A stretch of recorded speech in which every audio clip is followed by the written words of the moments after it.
Sveiki, esu Saulius ir dabar pademonstruosiu, ką mes galime įvertinti ultragarsinio tyrimo metu kelio užpakalinėje srityje.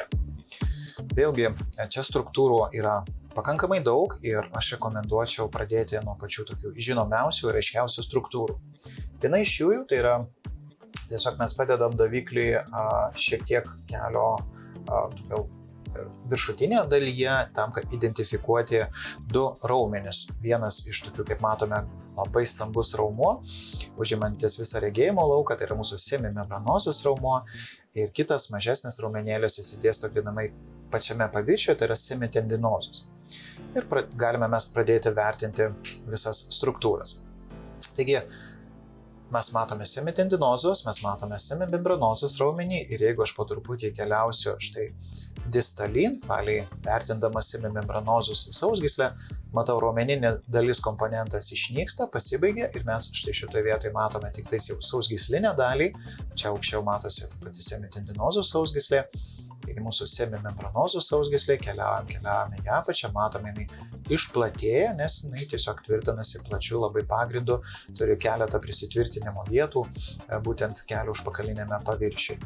Taigi čia matosi skersinis pasvaizdas semimembranozus, o jeigu aš pasuksiu daviklį štai išilgai, aš galiu aiškiai identifikuoti mūsų semimembranozus sausgyslę, jos prisitvirtinimo vietą prie blauzdikaulio užpakalinio paties paviršiaus. Čia kažkur gilumoje turėtų matytis vidinio menisko užpakalinis ragas, bet ne šiuo atveju, nes mes projektuojamės grynai į semimembranozus sausgyslę.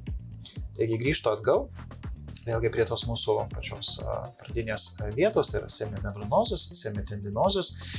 Jeigu aš dabar keliausiu šiek tiek į medialinę pusę, į vidinę pusę, aš pamatau dar vieną struktūrą, raumeninę struktūrą, tai yra mūsų musculus gracilis sausgyslė, aukščiau matosi raumeninė dalis, distaliau matosi tik tai sausgyslinis komponentas. Ir jeigu dar keliausiu medialin, aš pamatysiu musculus sartorius. Ir prisimenam, kad sartorius, gracilis ir semitendinozus, visos tos yra pes anserinus 3 struktūros, kurias mes turėtume vertinti ir galėtume vertinti, kai mes keliaujam ir žiūrim grynai kelio vidinę sritį. Taigi, semimembranozus, semitendinozus. Kitos struktūros, kurias mes čia turėtume pamatyti ir įvertinti, ir bene svarbiausios iš tikrųjų struktūros, tai yra būtent gastrocnemius semimembranozus burza, kur jie ieškoti, kur ją galima surasti.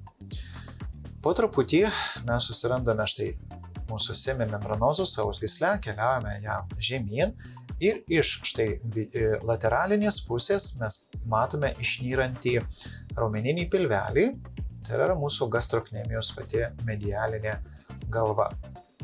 Ir štai šitoj vietoj mes matome semitendinozus, semimembranozus ir matome gastrocnemius pačią medialinę galvą. Šitiek išsididinsiu ir šitoj vietoj dar kartą semimembranozus ir mūsų jau gastrocnemius vidinės galvos pati sausgyslė. Ir atkreipkite dėmesį, aš galiu naudoti mūsų daviklį, keisti daviklių padėtį, išgauti skirtingą irgi sausgyslių anizotropiją, kas mums padeda atskirti būtent semimembranozus ir šiuo atveju hipoechogenišką gastrocnemius pačią sausgyslę. Ir kitu atveju matome pasikeičia jų vaizdas. Tarp šitų dviejų struktūrų mes ir ieškosime skysčio, ieškosime pačios burzos. Ir pati burza jinai yra tokia kaip pasagos, kaip U formos, kuri apgaubė grynai mūsų gastrocnemius medialinę pačią galvą. Ir esant patologijai, esant skysčiui, mes matysime jį štai šitoj vietoj. Taigi, būtent gastrocnemius semimembranozus burza. Kitos struktūros, keliaukime mes labiau dabar į lateralinę pusę, dar kartą mūsų semimembranozus, semitendinozus sausgyslė, keliauju štai lateralin, matosi štai riebalinis audinys, neurovaskulinės pačios struktūros ir lateraliau mes sutinkame biceps femoris raumenyną, tai yra būtent biceps femoris trumpoji galva, biceps femoris ilgoji galva, pačios biceps femoris abidvi galvos. Ir keliaudamas aš dabar šitom galvom, keliaudamas distalin, matau, kad ilgoji galva jau išnyko, lieka tik tais trumpoji galva ir paviršių matau, kaip formuojasi mūsų biceps femoris pati sausgyslė.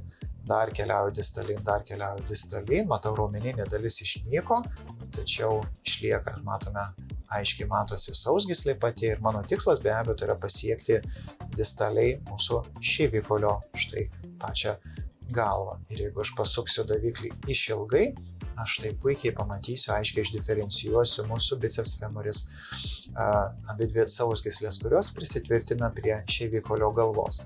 Giliau matosi blauzdikaulis, proksimaliau matosi šėvikaulis. Ir jeigu aš nedaug pasuksiu daviklį, labiau tokį koronarinę plokštumą, aš pamatysiu mūsų lateralinį, kolateralinį raištį. Ir mūsų dar kartą biceps femoris sausgyslė. Grįžtu atgal į tokią labiau centrinę dalį, ką mes dar galim pamatyti irgi įvertinti, nepamiršti kasdieninio tyrimo metu. Tai yra, kad mes matom štai pakinklių pačią arteriją. Mes galim taip pat pamatyti ir paspaudus blauzdą.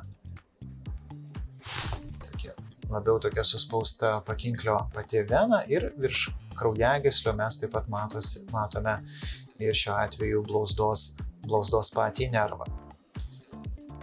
Ir jeigu mes keliausime štai po truputį dar distalin, po kraujagyslėm, ties blauzdikolio grinai užpakaliniu jau paviršiumi mes dar matome kitą raumenį, tai yra pakinklio grinai raumo, muskulius popliteus, kuris įsidėsto pati štai sausgyslė, būtent štai dar kartą raumeninis paspilvelius, o sausgyslė nukeliauja lateralin ir tvirtinasi atitinkamai būtent pakinklių sausgyslės tokiai vagoje, kur mes šitą sausgyslę ir matome. Dar viena iš struktūrų, kurios jau iš tikrųjų jau skirtos labiau magnetinio rezonanso tyrimai, bet mes ultragarsu galime pamatyti bent kažkurią tai segmentą iš užpakalinėme paviršiuje, tai yra būtent užpakalinis kryžminis raištis. Čia šiek tiek reikia įstrižai laikyti daviklį ir stipriau aišku spausti. Ir štai šita hipoechogeniška struktūra, kuri keičia savo projekciją ir neria gilyn, tvirtinasi prie paties šlaunikolio ir yra užpakalinis kryžminis raištis. Bet kaip ir sakiau, tai yra grynai magnetinio rezonanso skirta struktūra vertinti. Taigi tiek iš kelio užpakalinės srities ultragarsinio tyrimo.